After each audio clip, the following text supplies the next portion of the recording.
बिस्मिल्लाहिर्रहमानिर्रहीम।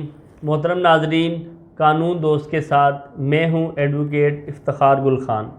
आज हम बात करेंगे डिसऑनर ऑफ चेक के मुतालिक, यानी किसी को बदनीयती के साथ ऐसा चेक जारी करना कि जिस पर चेक पे ऊपर इंदराज रकम आपके असल रकम से, जो अकाउंट में मौजूद रकम से ज़्यादा हो, या जानबूझकर ऐसे दस्तखत करना जो बैंक रिकॉर्ड के मुताबिक आपके असल दस्तखतों से मुख्तलिफ हों। ऐसा करने वाले के ख़िलाफ़ कानून की दफ़ा 499F हरकत में आती है, जिसकी सज़ा 3 साल कैद, जुर्माना या दोनों हो सकती हैं।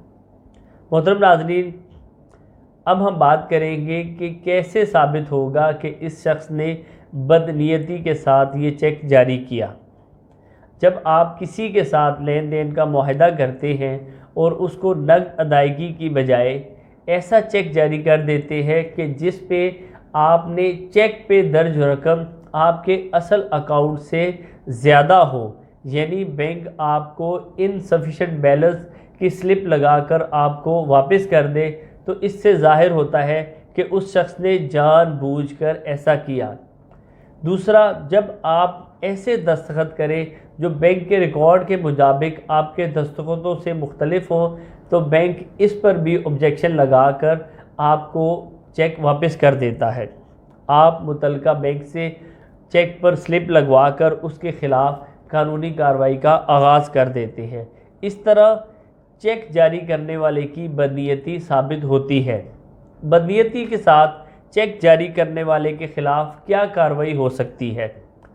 कार्रवाई के लिए आप मुतल्लिका चेक को पुलिस स्टेशन में जमा कराते हैं, जहां पर इब्तदाई कार्रवाई के बाद पुलिस ज़ेर दफ़ा 499F एक मुकदमे का इंदराज कर देती है, जिसके बाद मुल्ज़िम की गिरफ़्तारी या बादस गिरफ़्तारी अमल में आती है और अदालत में ये केस चालान हो जाता है।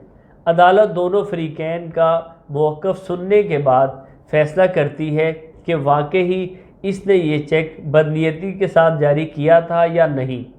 अगर उसकी बदनीयती अदालत में साबित हो जाए तो उसको सज़ा हो जाती है और दूसरी सूरत में वो बरी हो जाता है।